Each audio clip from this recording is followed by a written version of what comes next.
Bismillahirrahmanirrahim. Assalamualaikum warahmatullahi wabarakatuh. Pemirsa MNFTV.id dimanapun Anda berada. Kita sekarang untuk pertama kalinya ada aktivis Angkatan 98 nih yang akan jadi narasumber Hmm. di acara kita malam hari ini. Namanya Ustadz Agung Wisnu Wardana. Assalamualaikum Ustadz. Sudah bisa dengar saya dengan jelas ya?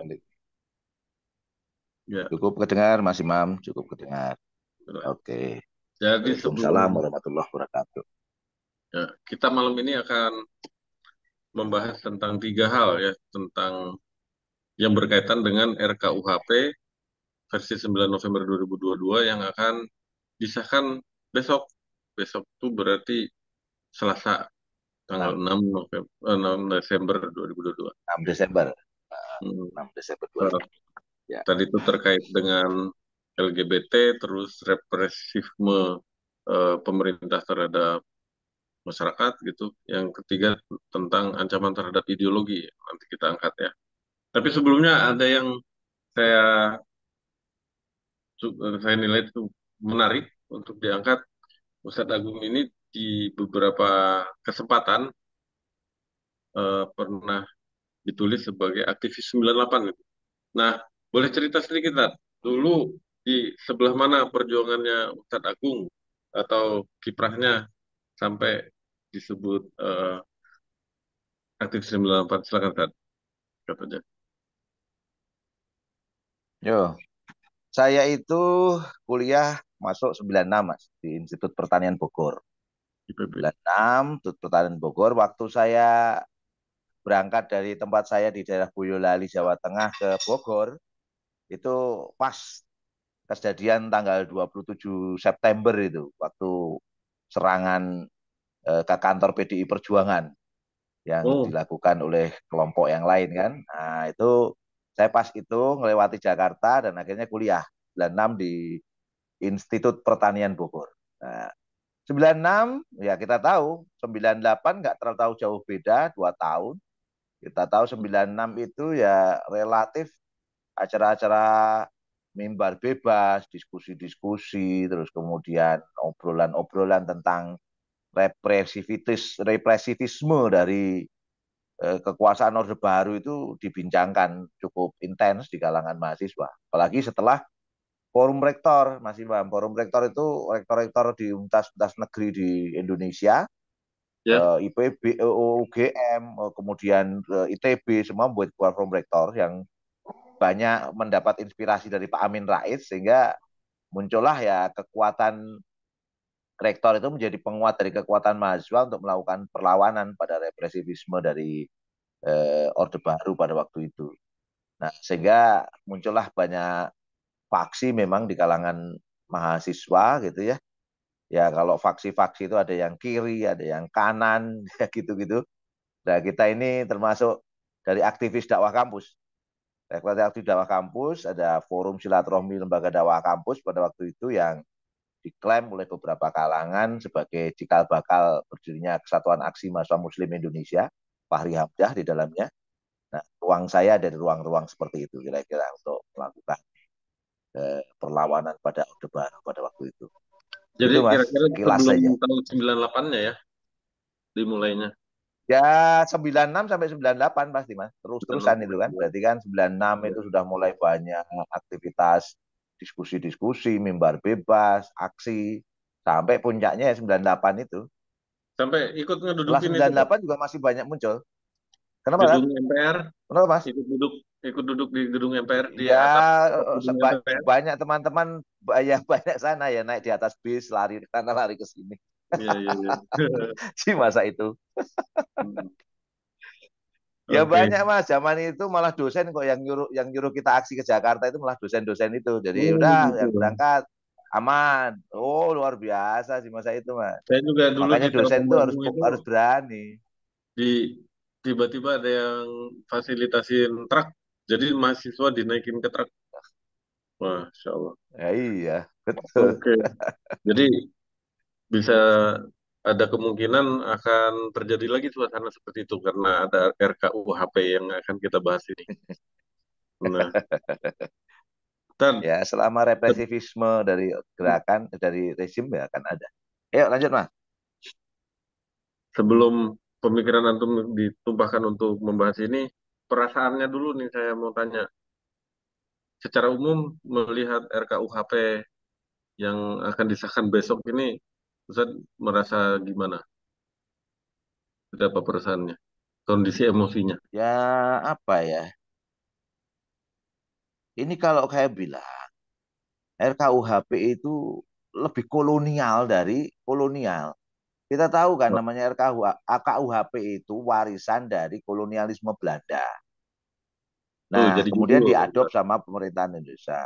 Hmm, Nah, sekarang ini akhirnya akhirnya kita tahu bahwa KUHP di masa Belanda itu, di masa kolonialisme Belanda itu kan dipakai buat merepresif dari rakyat-rakyat bumi putra ya, rakyat-rakyat ya, pribumi. Nah, sekarang itu jauh lebih lebih parah menurut saya Mas, karena ruangnya kita tahu ada ruang nanti tanda petik ya perzinaan itu anggap saja ada yang beberapa dianggap legal. Terus kemudian ada juga di KUHP zaman kolonialisme Belanda itu nggak ada tindak pidana ideologi. Hari ini di RKUHP yang baru yang katanya ingin mengganti pola-pola penjajahan gaya kolonial Belanda, tapi nyatanya ada satu bagian disebut dengan tindak pidana ideologi. Padahal hmm. nanti kalau kita bincangkan lebih jauh lagi, apa itu ideologi? Wong banyak orang juga Begini nggak itu ngerti ideologi. mohon izin kita taruh di bagian akhir supaya menarik karena memang Ya, eh, siap. di situ intinya. Tapi ini Tat, mengenai yang perjinahan dan LGBTQ ya. Nah, bukannya ini kalau dilihat dari sisi religiusitas atau dari pihak kaum muslimin melihat ini kemajuan dong. Jadi ada orang yang berzina yang bukan suami istri kemudian ditindak pidana. Nah, Ya. gitu kan? Kalau di pasal 411 Mas Imam, itu Ya, bunyinya gini, setiap orang yang melakukan persetubuhan dengan orang yang bukan suami atau istrinya ya. dipidana karena disebut perzinaan dengan Hmm, pidana penjara paling lama 1 tahun atau pidana denda paling banyak kategori 2. Maknanya apa? Kalau kita buka buka penjelasan pasal 411 itu, apa yang disebut dengan bukan suami atau istrinya itu adalah laki-laki yang berada dalam ikatan perkawinan melakukan persetubuhan dengan perempuan yang bukan istrinya. Jadi si laki-lakinya harus kawin dulu, baru dia melakukan perzinaan dengan bukan istrinya, itu baru disebut perzinaan. Tapi harus dipastikan dia nikah. Atau yang kedua, perempuan yang berada dalam ikatan perkawinan, kemudian melakukan persetubuhan dengan laki-laki yang bukan suaminya. Ini yang perempuannya itu juga sudah bersuami. Baru kemudian dia selingkuh lah dengan laki-laki oke. lain. Itu baru disebut berzina. Nah, artinya kan gini, artinya dalam persepsi KUHP, RKUHP pasal 411 ini, Hmm. yang disebut berzina itu kalau sudah bersuami, sudah beristri, terus selingkuh.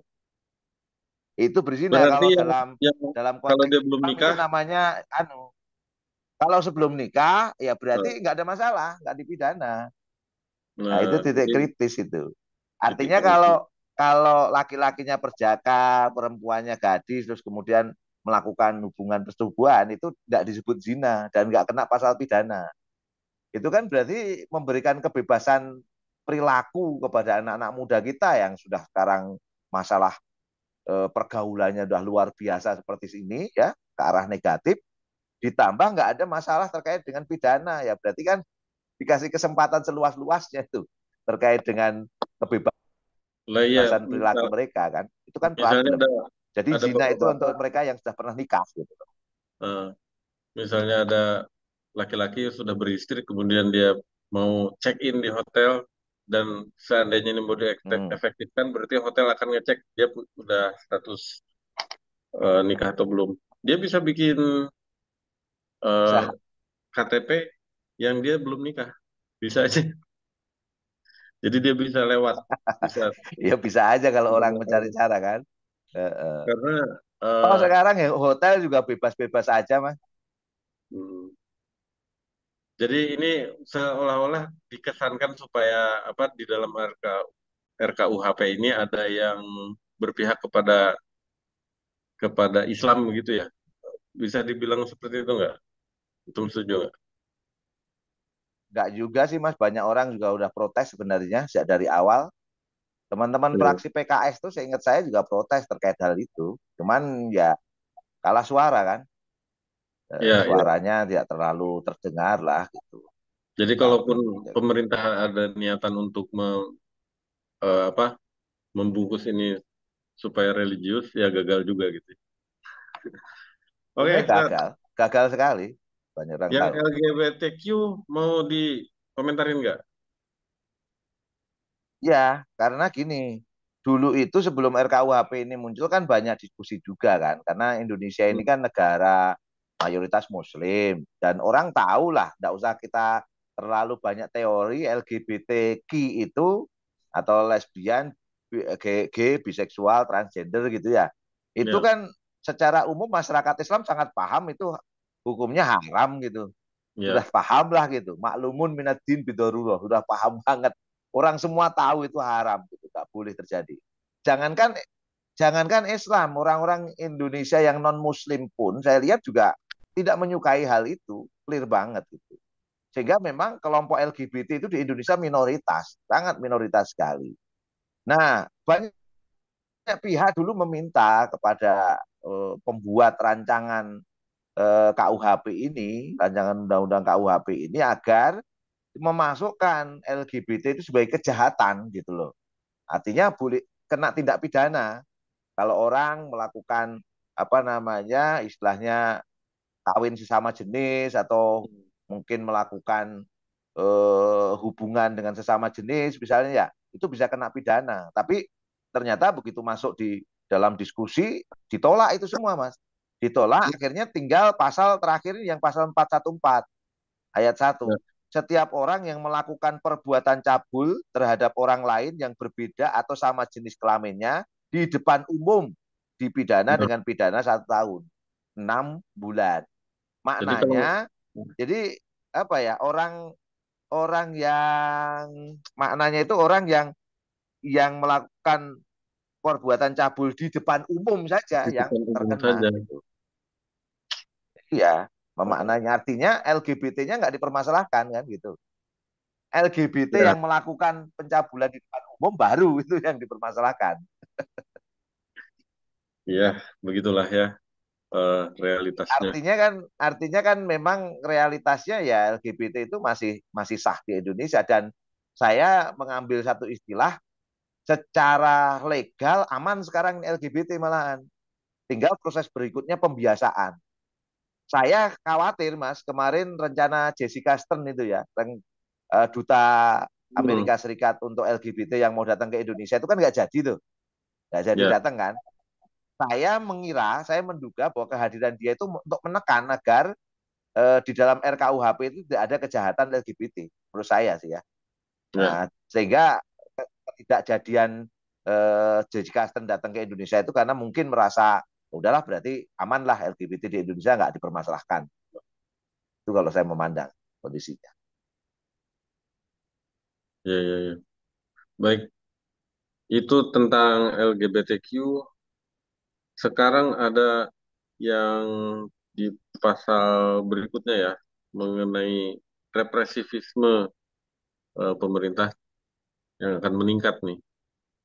Penghinaan ya, mengenai penghinaan terhadap pemerintah dan Ya, penghinaan terhadap presiden.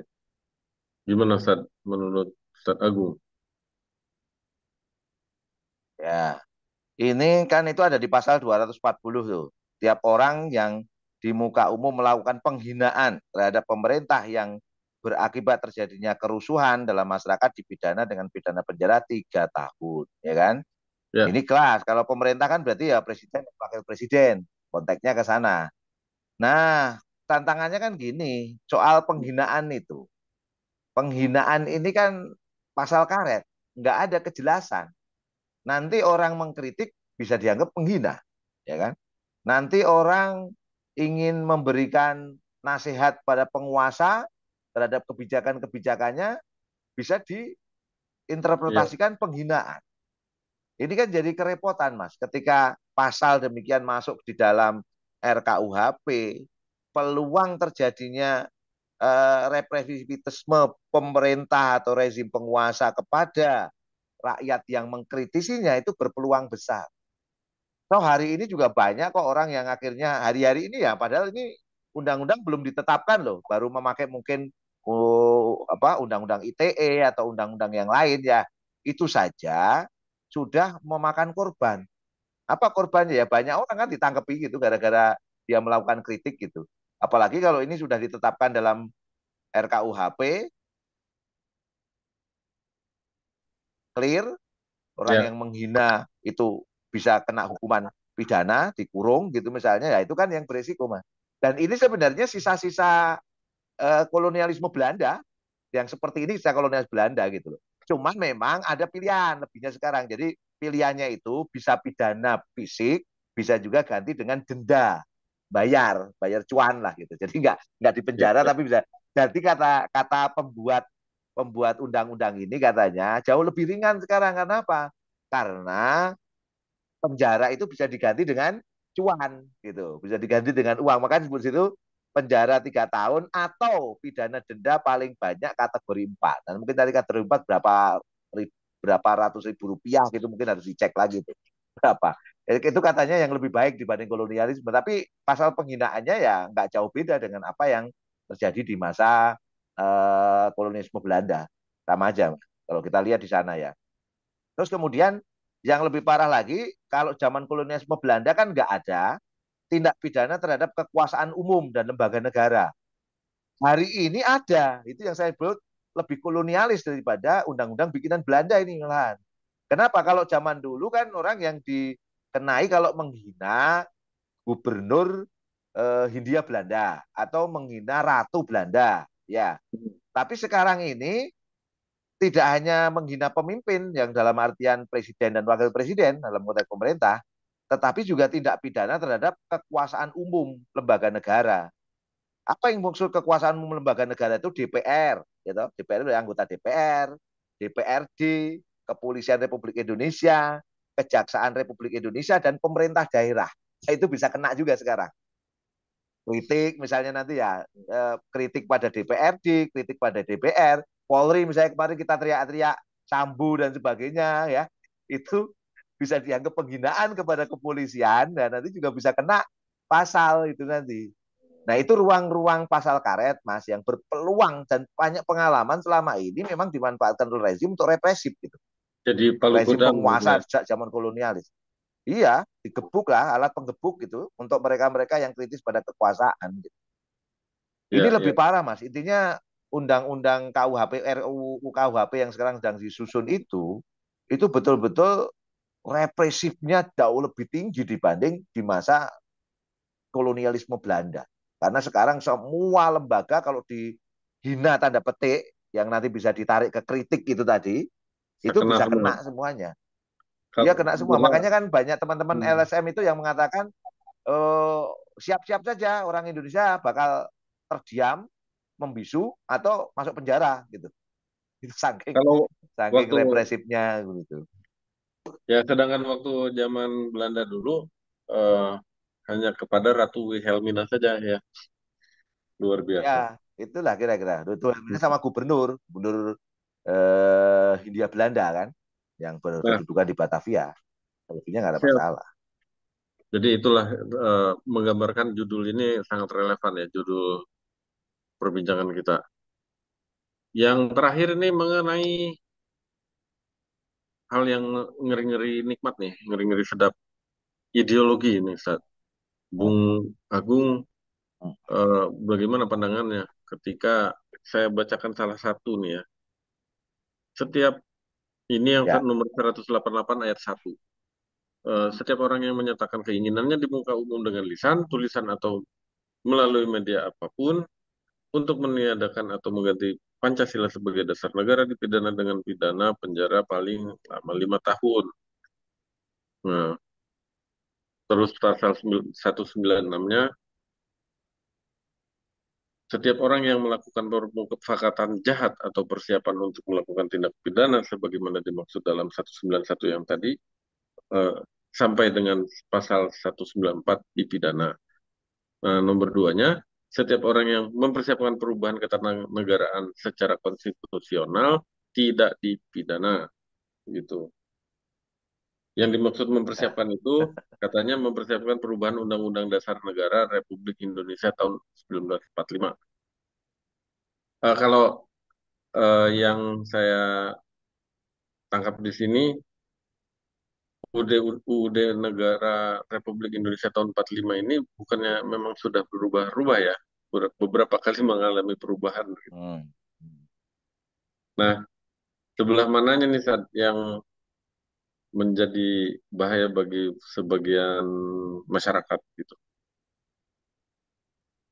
Ya, ini yang menarik gini Mas Imam, kalau kita baca ya, itu ini juga luar biasa. Saya semakin menguat bahwa KRKUHP ini betul-betul lebih kolonialis dari buatan kolonialis. Karena di dalam KUHP yang lama itu tidak ada term tentang tindak pidana terhadap ideologi negara. Itu nggak ada. Ini luar biasa dalam RKUHP sekarang. Itu ada bagian yang bahas tentang tindak pidana terhadap ideologi negara. Coba. Di tengah kita itu kan selalu bertanya sampai hari ini kan. Apa sih yang dimaknai sebagai Pancasila itu? Itu kan banyak orang bertanya sebenarnya. Misalnya sekarang muncul ya di 188 pasal pasal pasal 188 ayat 1 tuh. Itu bahasanya gini.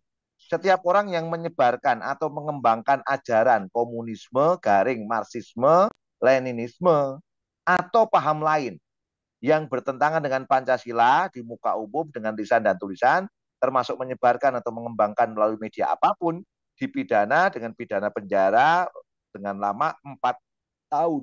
4 4 tahun. tahun.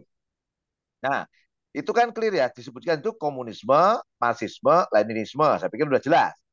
Tapi Ya, ada kata-kata paham lain yang bertentangan dengan Pancasila. Pertanyaannya paham lain itu apa?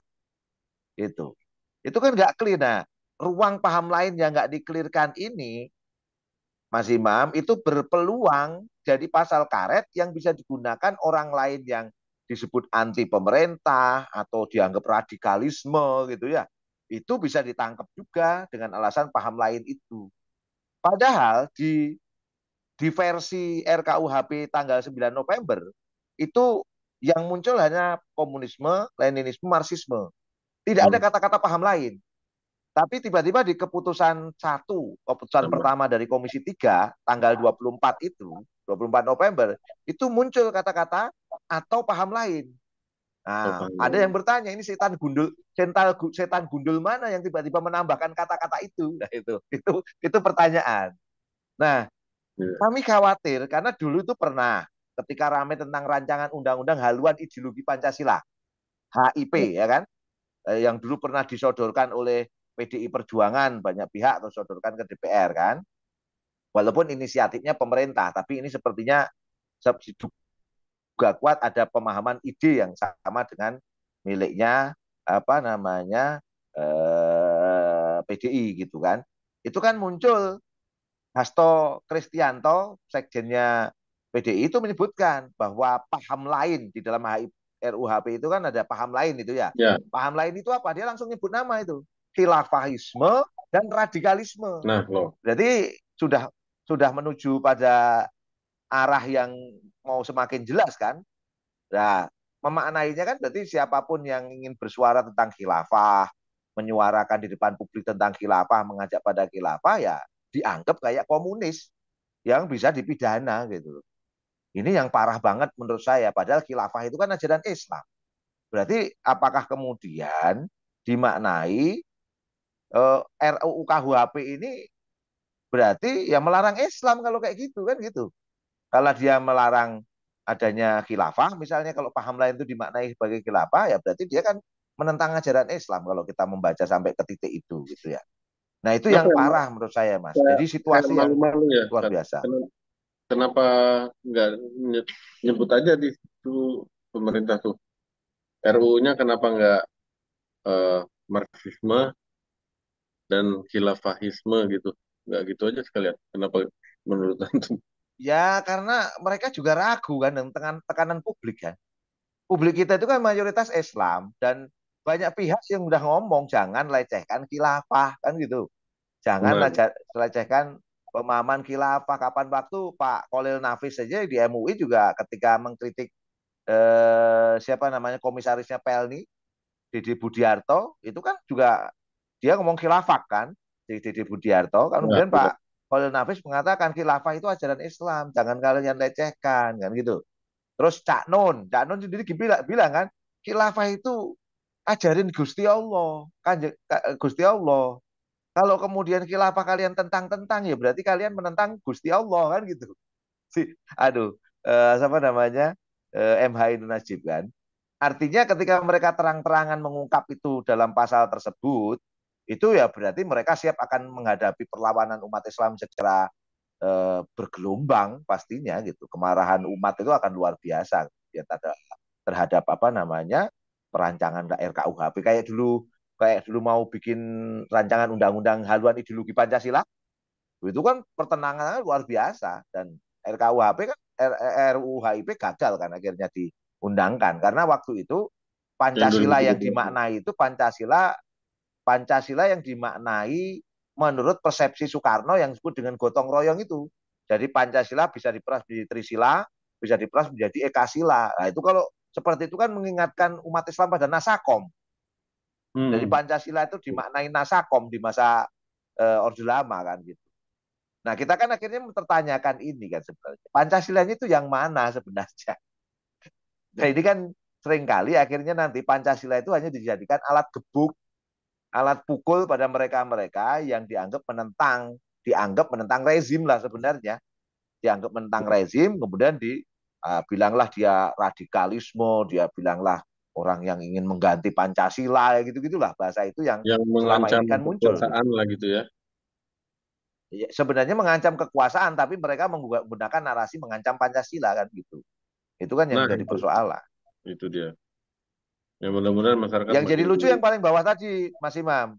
hmm, Yang jadi lucu yang di bawah tadi, kan dia bilang ketemu. bahwa yang disebut yang disebut sebagai makar itu kan salah satunya itu kan apa namanya itu makar pada pemerintah ya, makar pada pemerintah. Makar pada pemerintah itu kan dimaknai kalau pasal 196 itu kan disebut setiap orang yang melakukan permufakatan jahat atau mempersiapkan untuk melakukan tindak pidana sebagaimana dimaksud pasal 91, pasal 94. 91 berarti ingin mengubah Pancasila, mengubah Undang-Undang Dasar 45 gitulah ya, mempersiapkan itu semua. Dan yang kedua, ini yang lucu. Jadi orang kalau mempersiapkan undang-undang untuk mengganti tanda petik Undang-Undang Dasar 45 dilakukan di luar konstitusional, maksudnya di luar parlemen lah gitu ya. Di luar parlemen itu bisa dikenai pasal makar. Nah, tapi kalau orang mengubah Undang-Undang Dasar 45 secara konstitusional tanda petik. Hmm, Konstitusional berarti di ruang DPR, ruang ya. MPR itu berarti tidak boleh dipidana. Nah, itu saya nak udeli itu Mas. Ya sekarang ini kan Undang-Undang Dasar 45 kan sudah diamandemen berulang kali. Berulang Nah itu. kali sampai kemudian menjadi Undang-Undang Dasar 2002 bukan 1945. Jadi sebenarnya Ya. yang sekarang clear sudah mengubah Undang-Undang Dasar 45 itu mereka-mereka yang duduk di DPR itu. Mereka sebenarnya. Cuman dijagain di pasal 196 apa jagainnya? Kalau dilakukan secara konstitusional tidak boleh dipidana. Ya, kurang ajar tuh Mas. Padahal mereka lah yang sebenarnya punya kekuatan untuk mengubah UUD 45 itu. Orang-orang yang di luar konstitusional dalam artian di parlemen-parlemen jalanan tuh nggak punya kekuatan untuk mengubah Undang-Undang Dasar 45. Jadi kalau dia Yang udah jadi benar-benar bisa penguasa, mengubah kan sama dengan bilang begini kan, kalau dia jadi penguasa, sudah jadi penguasa, barulah dia boleh mengganti perubahan ketatanegaraan gitu, merubah lah undang-undang iya. dasar. Itu kan Undang-Undang 45. Itu kan namanya seenak udeli dewi, Mas. Seenak Iya, udeli dewi yang itu punya kalau kuasa kalau yang itu mengenai ya, kekuasaan aman. Kalau tidak betul. pegang kekuasaan baru dipidanakan. Iya. Itu Jadi kan kalau kurang yang ajar. Dan kita tahu berkuasa, buat selama ini silogismenya itu kan tidak sama dengan masalah. ya kalau selama dia berkuasa nggak masalah, atau bagian dari kekuasaan yang nggak masalah, rubah-rubah gitu. Ya kena juga nih Heeh. kalau ngobrol ke arah sini, oligarki juga ikut ikut ada di belakang mereka. Ikut kena, wong mereka yang mengubah undang-undang, tidak hanya undang-undang, wong kadang-kadang di undang-undang kita diubah sesuai dengan keinginan mereka juga kan gitu. Itu kepentingan mereka ya. Sampai calon presiden Heeh. 2024 menurut Ustadz gimana? Ada nggak urusannya sama Ya, oligarki? calon Kan presiden ada yang didukung 2024 umat nih itu kan kelihatannya. karena Kelihatannya kan ada yang didukung umat. ini kan kita yo sekarang kan berbiaya tinggi semua, mah. Ya, Berbiaya tinggi kan. Berarti kalau orang di dalam bukunya oligarki, tulisannya Jeffrey Winters itu dikatakan di Indonesia itu semua calon presiden itu belakangnya oligarki. Udah. Jadi nah tuh. nanti masyarakat masyarakat itu hanya akan memilih pilihan yang sudah dipilih oligarki. Paham maksud saya, Mas? Jadi masyarakat itu tinggal memilih pilihan yang sebenarnya sudah disiapkan oleh oligarki. Itu kata Jeffrey Winters tuh. Jadi calon presiden yang maju di dalam election itu dikatakan Jeffrey Winters itu sudah pilihan oligarki. Nah, masyarakat Bonekanya nanti oligarki bersama ya. memilih di antara itu. Di Hmm. antara di antara pilihan-pilihan oligarki itu mana yang disenangi warga kan gitu. Tapi ujungnya akhirnya oligarki juga. Nah, ini yang menurut saya masyarakat juga harus paham betul ya. Karena Ya, ya, negeri ini kan kita paham ya. Ini tambah lagi ideologi yang nggak pernah ditulis dalam RKUHP itu ya. ideologi kapitalisme liberal, Mas. Dan Padahal ideologi sekulerisme. kapitalisme liberal itulah yang sekarang ini sekulerisme. Tadi kan Ya, sekulerisme semua, LGBT ya, ya. dibolehkan, sekulerisme, perzinaan untuk orang-orang itu kan sekularisme, clear, yang Hmm. memunculkan kebebasan berperilaku kan, kebebasan Ya. perilaku. Ekonominya, ekonomi jelas misalnya bangun IKN, Mas. Itu kan pakai teori namanya public private partnership. Bagaimana swasta diberikan ruang seluas-luasnya untuk membangun IKN. Itu kan kapitalis, clear. Nah, kalau gitu, Neoliberal, clear. kalau gitu, kenapa nggak terlihat peluang untuk malah menggugat pemerintah? Kalau pemerintah bersikap kapitalistik dan sekularistik, artinya itu adalah ideologi lain yang tidak sesuai dengan Pancasila, Ya. bisa juga digugat balik Nah, pemerintah kalau mereka kapitalistik gitu. Bisa nggak? iya kan, tapi pertanyaannya kan itu kan hanya menjadi social control. Social control itu kontrol sosial masyarakat sipil ya, Mas. Yang Ya, menetapkan legal formal kan tetap DPR tuh, tetap ya. DPR. Nah, kalau DPR-nya itu sudah bergelindan dalam ruang oligarki, ya misalnya kekuasaan itu sudah dalam ruang kapitalisme, mereka kan Bergelinjang pasti itu akan apa? membuat undang-undang Hmm. undang-undang yang pro pada mereka kan gitu, yang aman secara legal, yang aman Ya. secara hukum.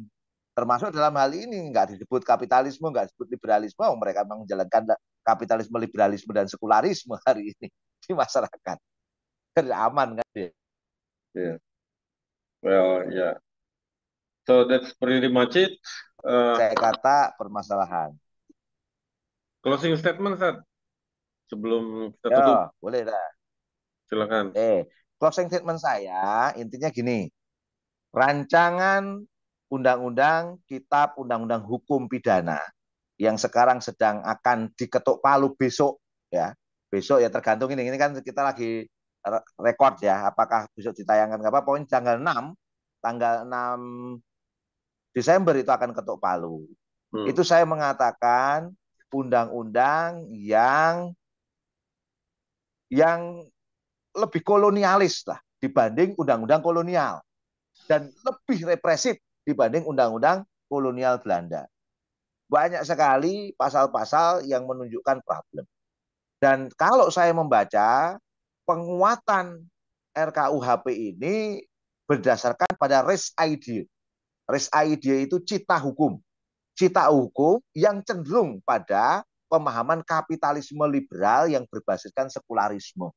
Sehingga kapitalisme liberal dan berbasis sekularisme itu menjiwai undang-undang atau menjiwai rancangan undang-undang KUHP ini. Makanya muncullah di sana tentang LGBT, tidak ada kejelasan hukumnya, mereka masih dibiarkan.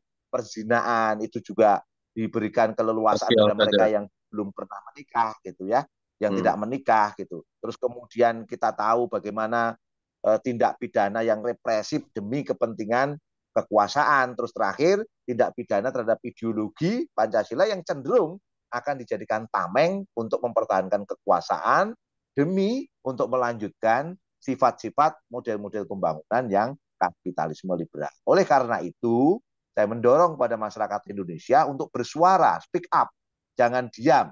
Speak up-nya apa? Tolak rancangan undang-undang KUHP ini dan jangan pernah diam dan jangan pernah kemudian kita merasa tunduk terhadap represivisme yang tampak jelas di dalam rancangan undang-undang KUHP ini. Gitu Mas. Siap. Terima kasih. Jadi seperti itu ya, secara ringkas bahwa RUU KUHP yang besok akan diketok palu ini bernafaskan sekularisme dan kapitalisme begitu ya. Liberalisme juga sebetulnya yang di situ LGBTQ masih secara parsial diatur, kemudian juga perjinahan ya, yang tidak menghilangkan LGBTQ-nya dan perjinahannya, tapi malah mengakomodir sebagian, melarang sebagian gitu. Masih belum jelas. Oke, baik. Mudah-mudahan suara kita yang kita ekspresikan hari ini di video ini bisa jadi apa pencerahan buat masyarakat dan juga masukan bagi pemerintah ya, DPR, MPR terutama. Baik, Ustadz Agung, kita akhiri sampai di sini dulu. Sampai pertemuan selanjutnya ya. Oke, Jangan lupa Mas. eh, Siap.